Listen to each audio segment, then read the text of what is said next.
Alright, so you've already set up your invasion map. All the pieces are where you want it to be, but now you want to set it up to get it to work. Well, now you need to go up into your game type in custom games and game options to set that up. So, invasion has a lot of different pieces to it compared to all the other game types that I've shown you before. The first one is invasion option. This is where you can select if Spartans or elites are attacking, and also what the 3 different phases are. So each phase has territories to capture the flag, which is the core, or assault, which is the bomb. Now, by default, it's territories, capture the flag. So if you're wanting to set up a map that is just the map, and anybody can download it and play it, just using the default invasion, set it up so that elites are attacking, and the 2 phases are territories, and the 3rd phase is capture the flag. That way, your map will work for any of their game types and it won't be screwy. If you're setting up a custom one though, make sure you include your game type with it, and in the description mention that it must be played with this game type. That way people who actually read know that, oh, these need to be connected. Now, obviously, there's 3 steps to each phase and they're exactly the same. The duration, offensive, and defensive. Duration for territories, capture the flag, and assault are all the same. That's how long that round lasts. 4 minutes is default, but you can make it longer or shorter. Shortest you can make it is a minute, longest you can make it is 15 minutes. Try and keep it on the short side because do realize that this is a 3-phase game.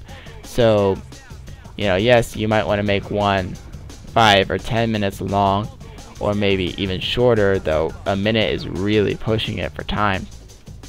But you do want to make sure that you don't make it 15 minutes long on a part where it's just one team's dominating and it's obviously not going to end, so it's going to get really boring really quick. So do be aware of that. Now the offensive, this is how long it takes for territories for you to capture that spot. So if you set it up to be 20 seconds, which is the default, it'll take you 20 seconds to capture that point while you're standing in it. If you set it up to be longer, the little bar that goes down while you're capturing it won't actually start going down until the first 10 seconds. So it actually, the bar itself, for whatever reason, is set up to be 20 seconds. So if you set it up to be a minute, you're going to be waiting a long time before that bar actually starts visibly going down. But if you set it up to be 10 seconds, once you enter that territory, it's automatically halfway on the bar. So do be aware that if you're wondering why the bar isn't moving or if it's already moved so much, it's because the game, for some reason, isn't set up to auto figure out, oh, if it's a minute, then make the bar last a minute. Don't know why. Now, the defensive timer for territories, this is, let's say you're capturing the territory, you're capturing it, oh, you got shot in the head or stuck you with a grenade, now you're dead. Well, you had 3 seconds left to capture that territory. You were so close. Now you don't want to do 20 seconds again. Well, you don't have to, because what the 7 seconds mean is instead of going all the way back to 20 seconds, it actually just counts up and stops at 7 seconds. Now you can make this 1 second. So literally, if you're a second away, it'll go stay at that 1 second interval. But 7 seconds is the default, which isn't too bad. Especially if you set it up to be a minute. You really don't want to set it up to be disabled, because that means that person has to capture it for a whole minute again, which can get really annoying. So usually you can set it up, 15 seconds? Set it up to be 15 seconds for a minute, 7 seconds for 20.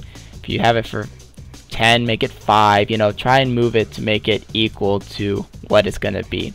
Now if you have it for assault, obviously that's the same.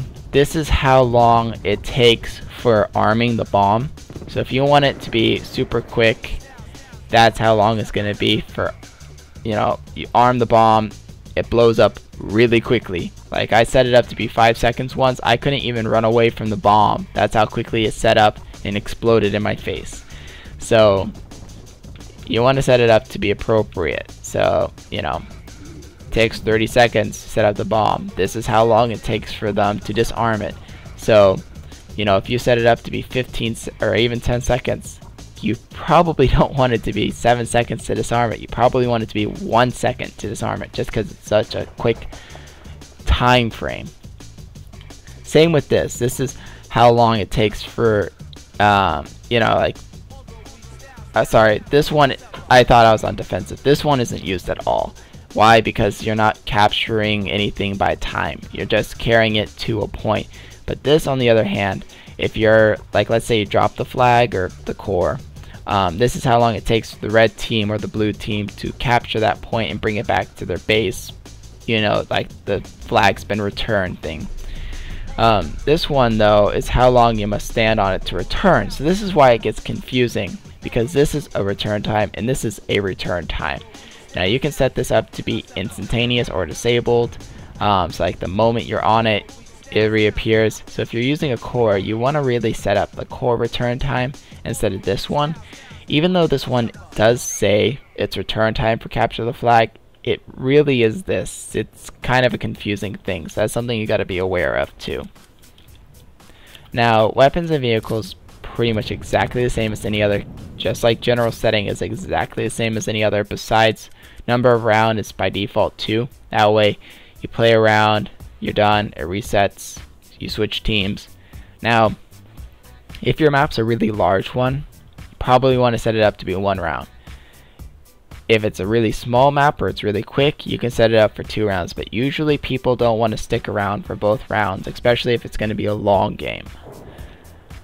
Core carrier traits is what you are if you're carrying the core. I believe this also applies if you're carrying the bomb. Cooldown, though, this is what happens when you drop the core. So for those couple seconds that you drop it, like from here,